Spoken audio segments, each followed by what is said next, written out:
Welcome to another episode of Exploring Blue Sky, a new educational magazine docu-series where we feature stories and interviews in Blue Sky Country. On today's episode, Laryn spotlights the River Inn restaurant, and I chat with a new band out of Kamloops called Loops that performs at the River Inn in Ashcroft. But first, Gareth sat down with Ken Brown last summer to discuss black powder guns. Let's go take a look. My name is Gareth. I'm with the Hub Online Network, and we are in our studio today. We're under a little bit of renovation at the moment. We do usually have curtains here, but they are gone. And I am sitting with Ken Brown of Ashcroft. And Ken, why don't you tell us a little bit about yourself? I've been here for over 50 years in Ashcroft. I'm an avid outdoorsman when it comes to shooting sports and outdoors hunting, so on and so forth. I'm also an instructor for the Canadian Firearms Safety Course, as well as the CORE program, Hunter Training, for the province of BC. But my passion right now is with the black powder situation that we have at our South Cariboo Sportsmen's Association. I'm the vice president of the club, and this is our 6th annual Desert Rendezvous. What a rendezvous is people get in a garb and traditional attire for that period, and we actually go out and do the activities that true mountain men back in the day did. So we have our muzzleloading rifle, we have our muzzleloading pistol, we have our black powder shotgun, and we have our archery equipment, as well as we have the hawk, the tomahawk, and our throwing knives. Now, the events that we actually have at our rendezvous, usually people start out with throwing the tomahawk and the knife, and of course there's a point system, and after they do the hawk and knife, they go around the trail with the rifle, and they shoot at different targets at different ranges, and it's a lot of fun for the enthusiasts that are black powder enthusiasts, and we actually encourage a lot of the public to come and view, see if they might be getting interested into the sport themselves. Once we do the rifle trail, then there is, of course, the pistol trail. Now, I just want to state that in order for us to use these weapons, we have to have our licensing, our possession acquisition license for our non-restricted firearm, as well as our restricted firearms. So the thing is that when we are out there, we are law-abiding. We are doing everything we possibly can to legally obtain our firearms and shoot them. Then, after we do the pistol target shoot, we have our archery shoot. Now, we use traditional equipment. We don't have compound. We have wooden arrows. We use target tips on them, but we use wooden arrows, wooden bows, not the compound bows of today. That would be not traditional at all. So we use traditional bows, wood bows. These are U bows, and there's no sights on them. It's all instinctive shooting. And from then, we go to our black powder shotguns, and we have a trap shoot. So, unfortunately, I didn't bring my buffalo gun. It's a 45-70, it's a cartridge rifle, and we have events for muzzle loading, what we call the long shoot, and also for the cartridge long shoot. Now, our cartridge long shoot is for cartridge black powder firearms, and then the long shoot for the muzzleloader. Both men and women get involved with that. The cartridge, however, mainly men do because of the recoil of some of these firearms. But at the end of the whole shoot, all these scores are calculated with our garb and our equipment and what our scores are at each event. And at the end, we have top mountain man and top mountain woman for the year. Cool. And that's what it's all about. Now, just for our viewers, these weapons are not functional. No, these are all disabled. As a firearms instructor, I use these also for instructing novices to obtain their firearms license. And I can show you that it is split open here. It's all government approved disabled firearms, and these firearms will not actually discharge. Especially when the damn thing goes off when it's supposed to. Yeah. Run this up over my spine. Oh, wait a minute. Can you get that in there? Yeah. Thanks, Gareth, for another great interview. I'm looking forward to taking my firearm safety course with Ken Brown this spring. Now, if you're looking for a great place to eat, then you can check out the River Inn restaurant inside the River Inn. A nice place to sit, relax, and eat while enjoying the views of the river. Laryn Gilmore interviews Red Seal chef Robert Pinch.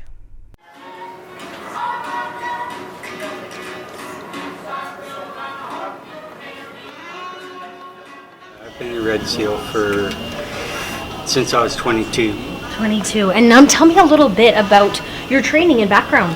I like to fish, so I never stuck in one place for a long time. I always figured that, if I did that, then I'd only know one chef's point of view on things. Mm-hmm. So when I went to BCIT, they said, go and see more. So pretty much I've seen all of BC now, yeah. And now I'm here, European trained. I worked a little bit with the Japanese, with the Chinese. Pretty much I just try to do what the people want. That's most important to me. Meat, potatoes, mm-hmm. And once in a while I sneak something in, and they either like it or they don't, and. But it's definitely meat, potatoes. I have liver on, and it's an older people here, so I'm trying to also make it affordable for them, mm-hmm. because everyone needs to go out and have dinner. Yeah. And if we're all like $14, $15, $20 a plate, these older set paid people, they can't afford that. We also actually even brought in a pay it forward board. Okay. And so, like, after a year of being here, mm-hmm. I know the less fortunate, I know who they are, and so yeah. I'll bring them in, and I can tell they're hungry. People get a look in their eye when they're hungry. Yeah. Right? And so I bring them in, I grab one off the board, and I serve them. And how do people do the pay it forward? They just pay, and we pick the customer that gets it. Oh, okay, that's awesome. Yeah. That's a great. So how people can come in and they do, how much is it to pay, or does it depend on the meal type deal? Whatever they choose. They want a piece of pie, whatever they want to do. Oh, okay, yeah. That's awesome. I like that a lot. Well, the building itself since 1981, around that area. We've been here for a year now. Okay. So it's been a year. Yeah, and how's business doing? Have you found your menus changed over that year at all? You know what? I never stay the same. No, that's awesome. It's like, you come one time and the menu will be there, and we have a machine that we see which is the best sellers, and we keep them, and then we add. Yeah. Because variety is the spice of life. Again, I even when I was in school, I was really good at tallow sculpture, a metal category, but specialty is just all around. Mm-hmm. I never really said I was special at a la carte or special on buffets. Yeah. I do them all equally as good. On Fridays right now till the end of March, we have an $11 meal deal. Yeah. And there's like 6 items on there for $11 with coffee. Well, we kind of put the money back into the community as well. Like, I know we do a lot of shopping, like a lot of people, when we first came here, they're like, oh, you go to Kamloops and go to Costco. Well, that's because I can pick my produce. Mm-hmm. Whereas if I order from Cisco or mm-hmm. a bigger company like that kind of thing, they pick what I want. Yeah. And I like to hand pick it. Mm-hmm. And so we'll go to Clinton and we'll put up flyers there. My mm-hmm. wife is very good on the computer. Oh. She has office administration and stuff, so we print our own flyers up. We put them in the mail. We post them on all Clinton, Savannah, Kamloops. Mm-hmm. So uptown here as well. So it's just advertising, getting it out there that we're here, because everybody knows up top. Mm-hmm. But we get people been here 10 years and they're like, we didn't even know you were here. About 11:30 to 2, and then from 5 to 8. Okay. 5 to 7. Yeah, that's their busiest time. If it got busier, mm-hmm. we'll open more to accommodate. Oh. Like, yeah, if we're full. I'm Yeah. not closing at 8 No, o'clock. definitely You know, not, it's right? like, no, doors are open, you know? Yeah. So what could you say to the people maybe that don't know where you are and to bring them in? You know, if you haven't had a good meal lately in this area, like there's not a lot of places to go, and this should be on your checklist. You know, I'd just like to kind of like thank over the winter. It was a little harsh, not as big population, and all my regulars and stuff, and all the new people that seen our ads and came in and decided to give us a try and keep. Here at the River Inn in Ashcroft, you can come and get beautiful views of the rivers, great deals on Fridays, $11 meal deals from 4 to 7, and also some of the best shrimp, lobster tails, steaks, the list goes on. And then over at the pub, you can get great live music. So definitely come on down to the River Inn. For the Hub Online Network, I'm Laryn Gilmore. Karaoke Cup Kevin Roy has now retired, and alongside bandmate John Fennell, the duo have formed the band Loops. Since spring 2019, the duo have been playing across British Columbia, showing off their acoustic pop style of music. I sat down with them to talk about their music.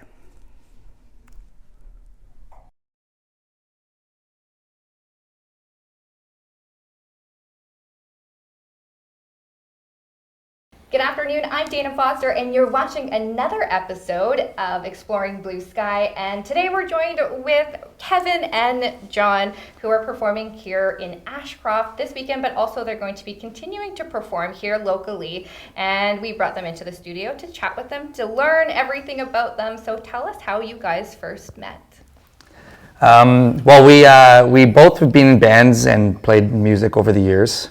John comes from a massive music family, and myself, I'd been kind of the lead vocal singer in a lot of different bands in the Kamloops area. And I retired as a police officer in 2018 and started pursuing music a little more full time. I hosted an open mic show in Kamloops. John hosted one on the same night. Absolutely. At a different location. Competition. Yeah, we were, yeah. And he kind of came to one of my shows actually last spring, decided to check out the competition, and at that time we kind of realized a lot of our musical tastes meshed.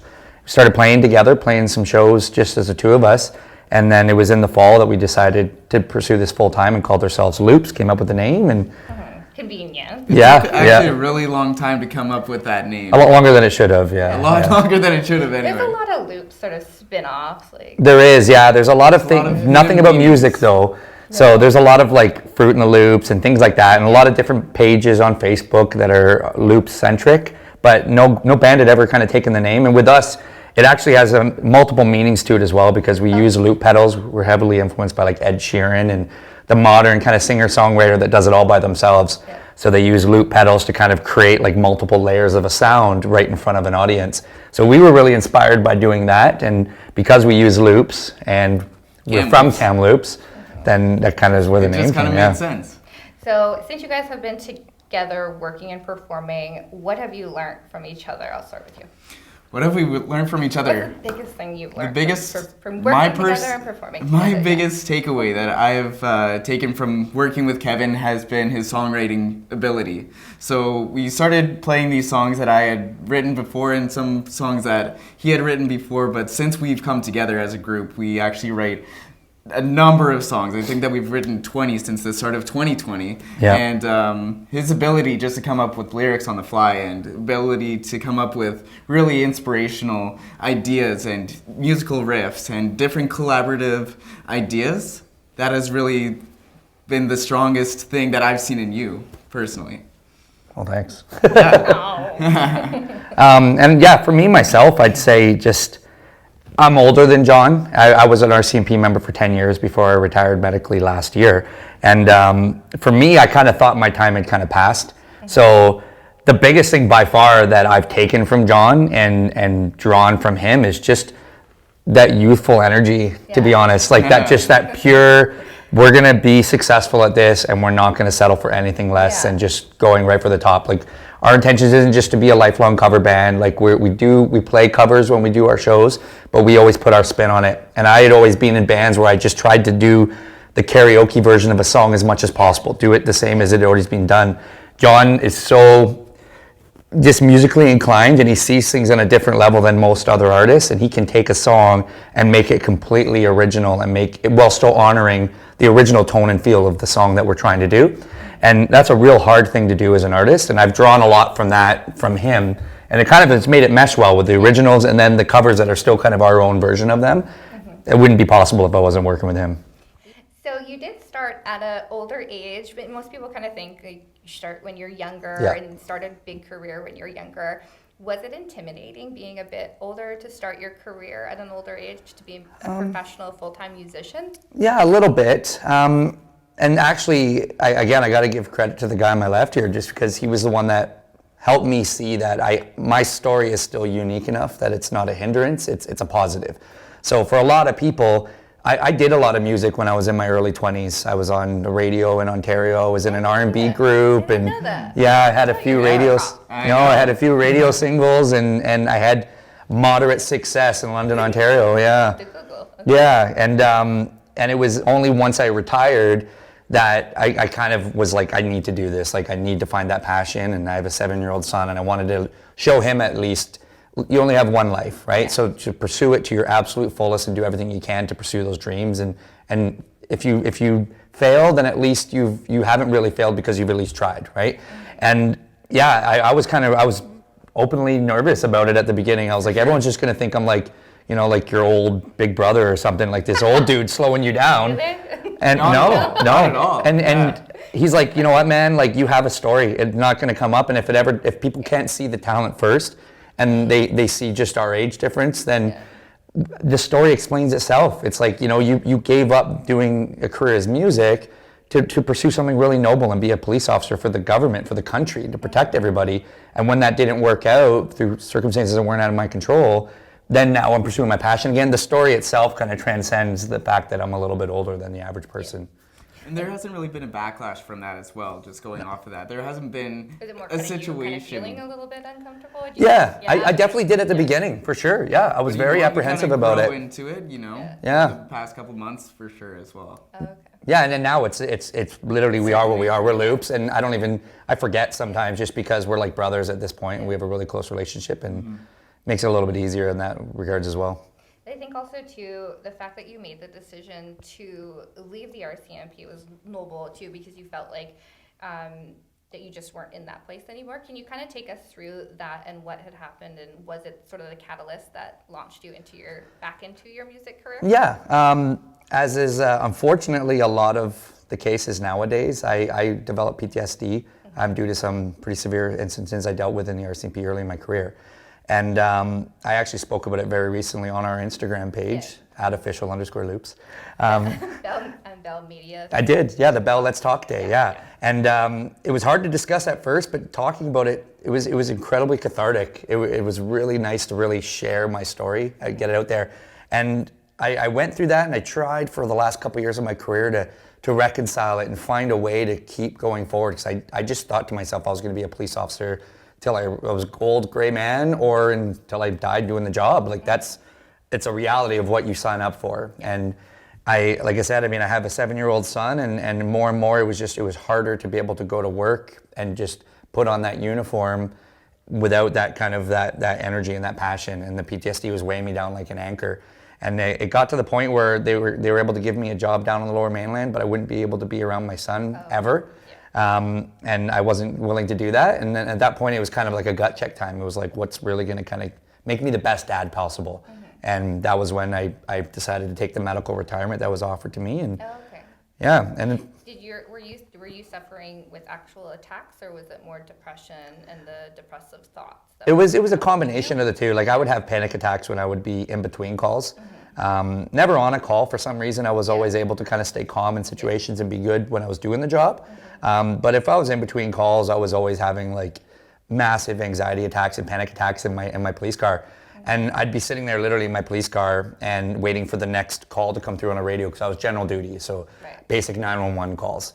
And I'd be waiting for the next call, and I'd be having like a little mini meltdown because I didn't know what that call was going to be, and it was the uncertainty.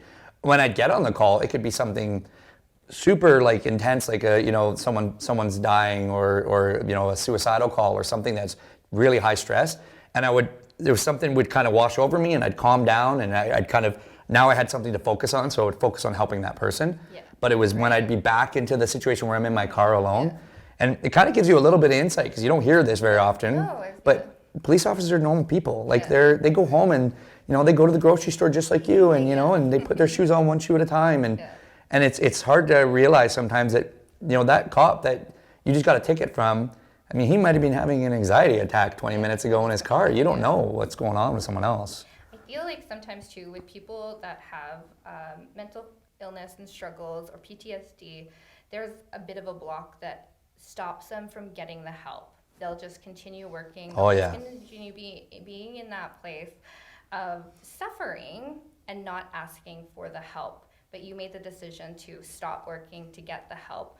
What was the catalyst, and what sort of advice would you give to somebody else who is struggling but not willing to take the help? Well, I've had a lot of thought about this, and I think especially with first responders, it's you have this expectation to be able to rise above everything and be strong, right? Yeah. And you've taken a job, whether you're a paramedic or you're in the army or you're a police officer, just first responders, just them alone, you've taken a job that you feel that you're supposed to be helping other people. You're not the one that's supposed to be getting help. And and to me, it transcends that. It could be, you know, a mom or a dad, you have children, you know, and you're like, I'm the one that's supposed to be the strong one in my family. I'm not the one that's supposed to be getting, you know, help myself. And I find anytime anyone's afraid to ask for help, it's just because the irony of it, the double-edged sword, is that they're usually the one that's helping other people. So they're afraid to ask for help themselves. And I think at a certain point, you have to swallow that pride, swallow the ego, and just say, you know what? What would I say to somebody else that I've helped before? Because from my experience, anybody that suffers with PTSD, with anxiety attacks, panic attacks. I've had lots of friends over the years that have had panic attacks, girlfriends, relationships I've been in where they've had serious anxiety issues. They're always the person that everyone goes to. To a person, I could think of every example I've ever dealt with. They're always the one that is the helper. They're the one that everyone goes to when they're having troubles. And you need to kind of help them see, or if you are that person yourself, you need to see that what advice would I give to someone that I've helped out in the past. I would tell them, don't be afraid to ask for help, it's okay, and you would give them those advice. Sometimes we have to just step back a little bit and say, I need to give that same advice to myself right now because I'm not well. Yeah, great. I'm sure you learned a lot from him about this. Oh, Have absolutely. you been able to talk to more people about this kind of more the mental illness and help? Absolutely. Well, yeah. Absolutely, So it's kind of like a music and also helping and inspiring. Exactly. Oh, for sure, yeah. Bigger picture. Yeah, and he was a big supporter of me even talking on the Bell Let's Talk Day. Yeah. Because we've talked about it, and sure. almost everybody nowadays has some kind of issue and some kind of stress they're dealing with, right? I agree, yeah. And John was like, you know what? Like, if your story helps, it inspires people, and when people see us, and we both, like, we love talking in front of crowds.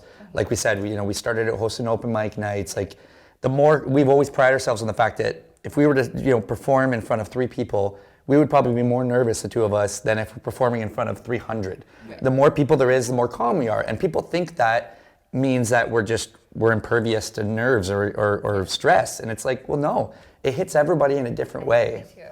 People always think that I love talking in front of, I don't. And like that I'm really personable and I love people and everything. Yeah. I don't. I actually I'm more introverted, but I totally get that. So when you guys are performing, can you bring us a little bit through that, what people can look forward to with your music?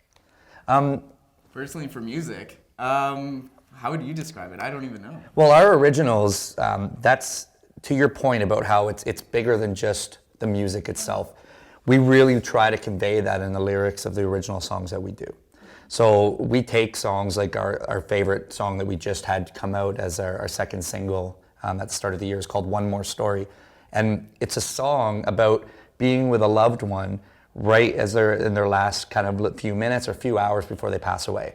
And you don't have very much time left, and all you want is just tell me one more story. I don't care what it is, just give me something, because I want to be able to have a little more time with you and talk about, sunny days, stormy seas, talk about friends, enemies, it doesn't matter. And these are the lyrics in the song. And we're not just trying to write fluffy, upbeat stuff that you could turn your brain off to. It's the opposite with us. We want you to think, we want you to feel, because feeling means you're alive. And when you have anxiety attacks, when you have bad days, when you're upset, your boyfriend or your girlfriend breaks up with you and you feel like life can't get any lower, that means you're alive. You're experiencing life. In the highs and lows, you're still experiencing it. Being the worst thing you can be in life is right in the middle. The highs and lows, that shows you that you're actually existing. Yeah. Just living in the middle and being monotone, I mean, are you really alive at that point? Like, so to us, we want people to feel. We want them to feel happy. We want them to feel sad. Happy, though, I feel like a healthy happy. Oh. The highs and lows are not always. They don't have to be extreme. No, they don't have to be. Yeah, not at all. Not at all. We don't encourage them to be extreme. No, not at all. Not at all. Not at all. Yeah. But feeling emotions in general, it's important. It's part of the human existence. Be able to open up to that and be vulnerable. Yeah, for sure. Is that where the music and the lyrics come from? Is the feeling?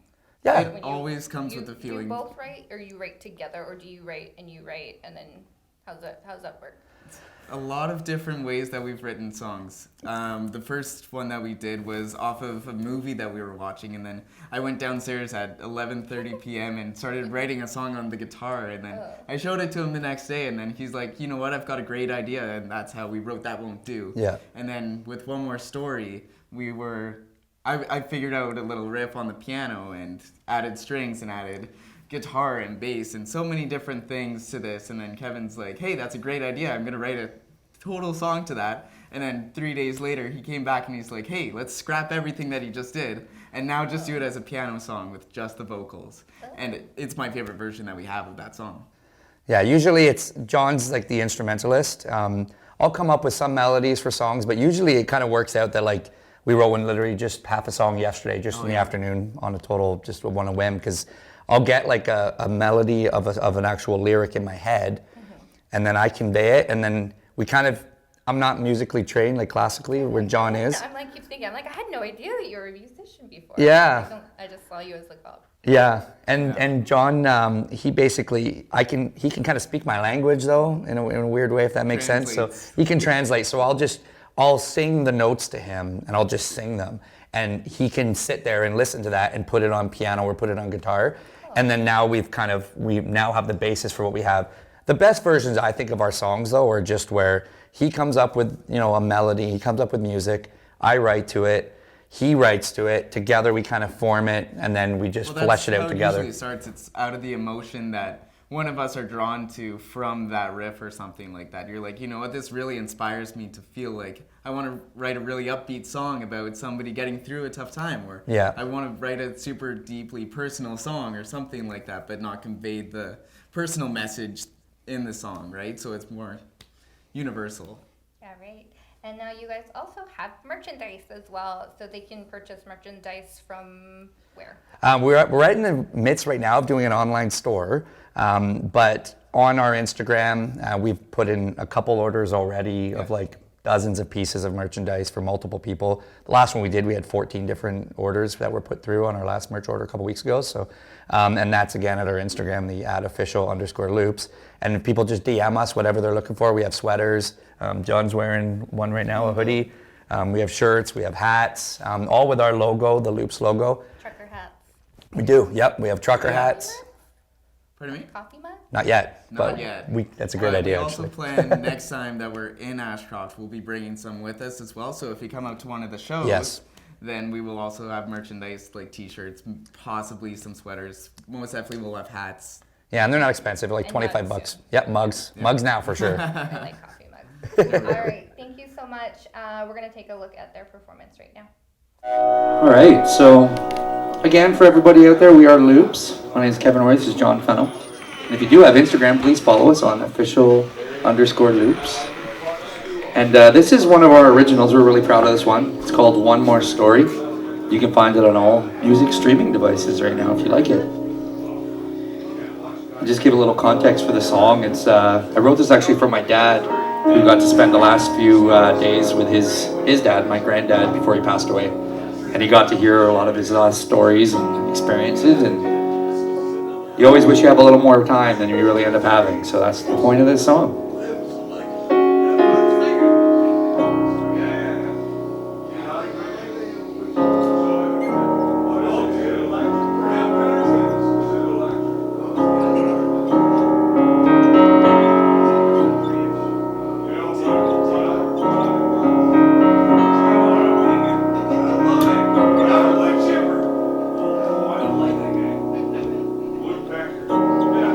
Dark night, cloudy sky. We're running out of time to say goodbye. I hold your hand, you hear me cry. Can't breathe, I feel my heart just breaking. Thinking back on all our memories, struggling to say what you mean to me. I can't picture life past you. Tell me one more story. I wish I heard them all. Talk about the sunny days and the stormy seas. Remember long lost friends and your enemies. The loves you regret and the ones you hold dear. Please tell me a story, will I still have you here? Not about me, it's about you. And when you're gone, I don't know what I will do. You be my strength, you are my rock, always making time when I needed to talk. So take my hand and hold it tight. I won't leave your side throughout this fight. I can't picture life past you. Tell me one more story. I wish I heard them all. Talk about the sunny days and the stormy seas. Remember long lost friends and your enemies. The loves you regret and the ones you hold dear. Please tell me a story.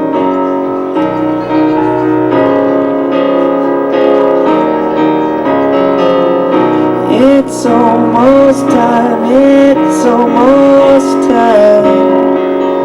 I just gotta let you know I don't know how to say goodbye. I will never let you go. Tell me one more story.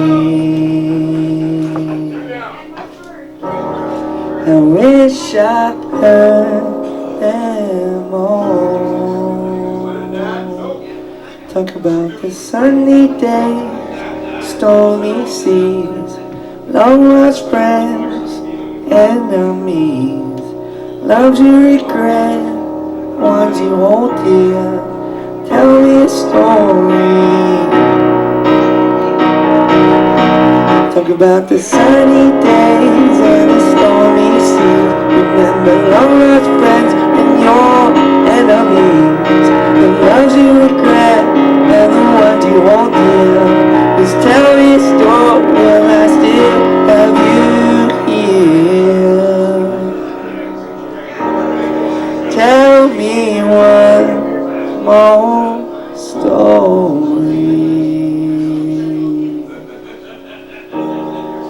I wish I heard them all.